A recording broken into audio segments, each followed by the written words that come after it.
In a world of unanswered questions and unsolved riddles, one clue can change everything. You're listening to The Last Clue, where mysteries don't just get solved, they get experienced. I'm Jessa, guiding you through the shadows of each case. What you hear might disturb you, what you miss might deceive you, and what you discover might surprise you. Ready your notebooks and sharpen your instincts. The most observant among you will earn immortality on our wall of fame. The mystery begins now.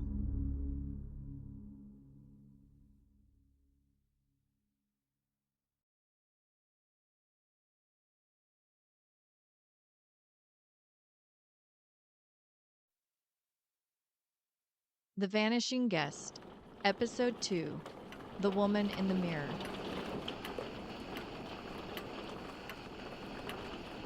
Welcome back, detectives. The case of Lena Carter's disappearance grows stranger by the hour. A woman who checked into the Willow Crest Inn has vanished without a trace. A single footprint, no forced entry, a locked door. But the whispers in the dark tell us that she may not have been alone. Are you paying attention? Because a new clue has just emerged. Lena Carter's phone has been untouched since she disappeared. But early this morning, the phone screen lit up with a new message. A response to the last text she sent, "I know what you did." The reply? A single word. Stop. No name, no number, just a warning. Sheriff Davies frowned at the phone, his weathered face reflecting in its dark screen. The message was impossible.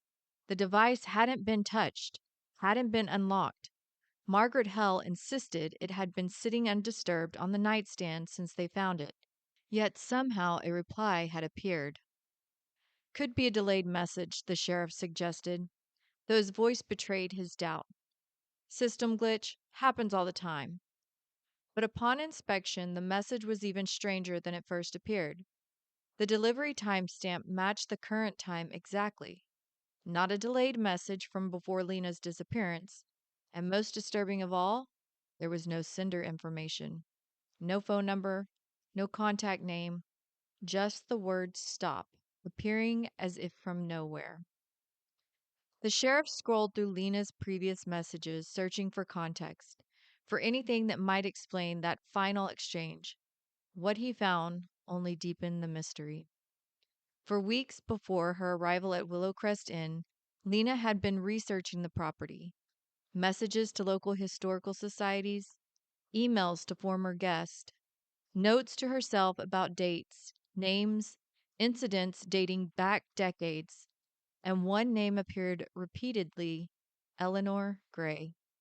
Sheriff Davies asked Margaret who Eleanor Gray was, but the innkeeper's face paled. She claimed not to know the name, but the slight tremor in her voice suggested otherwise. Margaret Hell, the innkeeper, swears that no one else has access to Lena's phone, yet the message is there. Who sent it? And what did they mean? As the sheriff brushes off this new development, Olivia Parker, the travel writer staying in the next room, stumbles upon another unsettling discovery.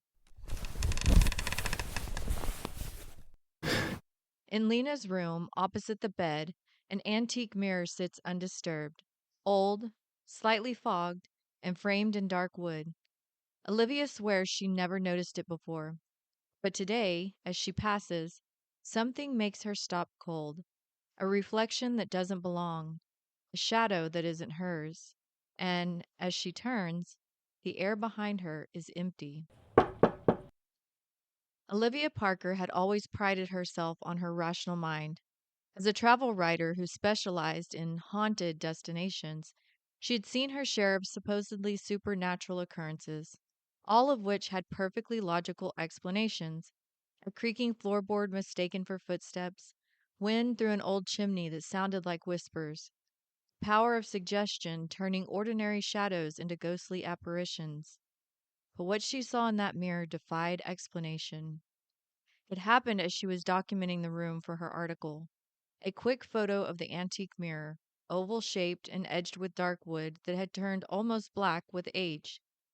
Through her camera lens, she saw only her own reflection, her face serious, focused.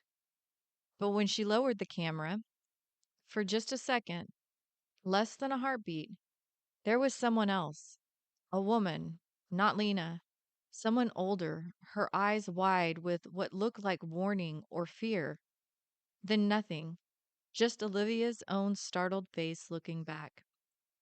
She told herself it was a trick of the light, the stress of the situation playing on her imagination. But when she reviewed the photo later, her blood ran cold.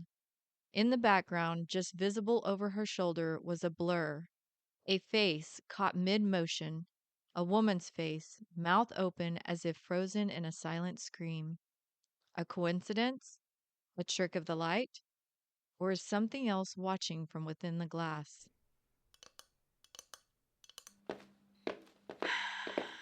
That evening, as Olivia returned to Lena's room to gather more details for her article, she noticed something unusual about the bedside table.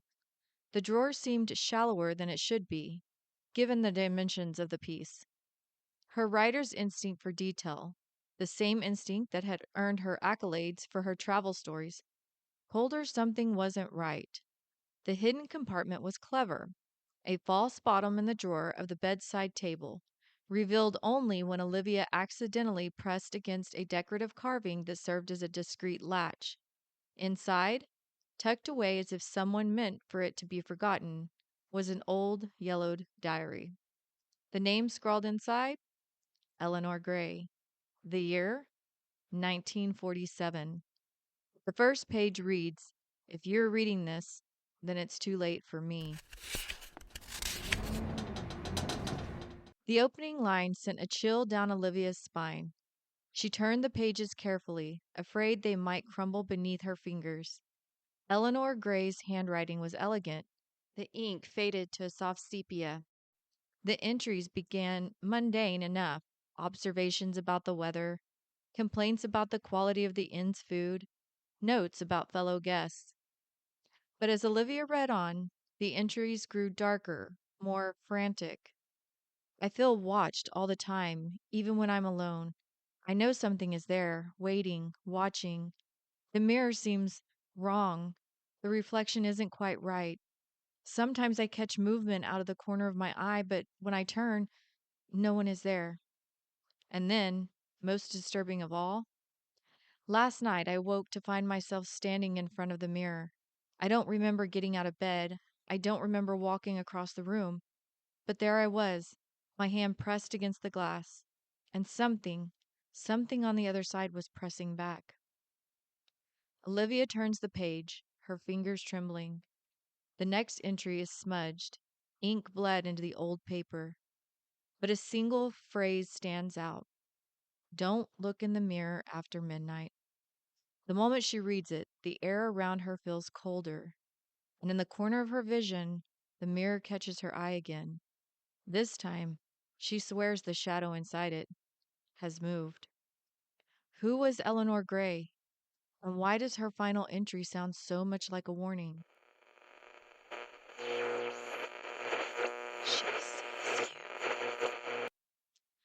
Sheriff Tom Davies had spent 23 years in law enforcement. He had seen his share of disappearances: teenagers running away from home, spouses fleeing bad marriages, elderly residents wandering off due to dementia. But Lena Carter's case was different. The more he investigated, the less sense it made. His deputies had canvassed the area, questioning locals, searching nearby woods, checking traffic cameras from the only road leading away from Willow Crest Inn. Nothing. No sightings. No evidence that Lena had left the property at all. And now this diary, this account from 1947 that paralleled the current situation in ways too specific to be coincidence. The sheriff had never been one for ghost stories, but the similarity between Eleanor Gray's experience and Lena Carter's disappearance was undeniable. Both women staying in the same room, both vanishing mysteriously, both connected somehow to that antique mirror. Sheriff Davies instructed his forensic team to examine the mirror more closely, looking for hidden mechanisms, for any sign that it might be more than it appeared. They found nothing unusual, just an old mirror, its silver backing aged and spotted with time. Yet the sheriff couldn't shake the feeling that the mirror was key to everything, that it had witnessed not just this disappearance, but perhaps others as well. The question was, how could a mirror be connected to a woman's vanishing? And what did Eleanor Gray know about it 77 years ago? Lena Carter is gone, but her disappearance is beginning to feel eerily familiar. Is this the first time someone has vanished at the Willow Crest Inn?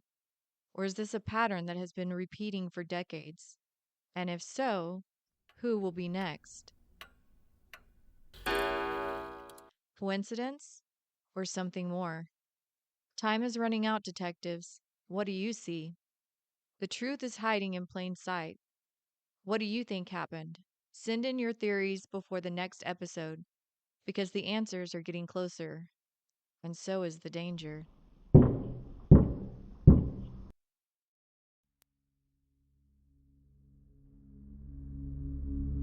And there you have it. Another piece of the puzzle revealed in this episode of The Last Clue. Think you've solved the case? Submit your theory through our forum linked on the Facebook page, The Last Clue, a mystery podcast, on Spotify, on Instagram page at The Last Clue Podcast, and YouTube channel, The Last Clue Podcast.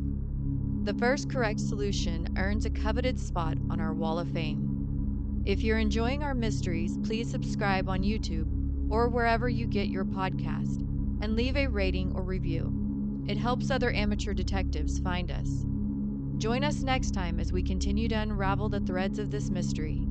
Until then, keep your eyes open and your mind sharp, because in this world, everything is a clue. This is Jessa, signing off.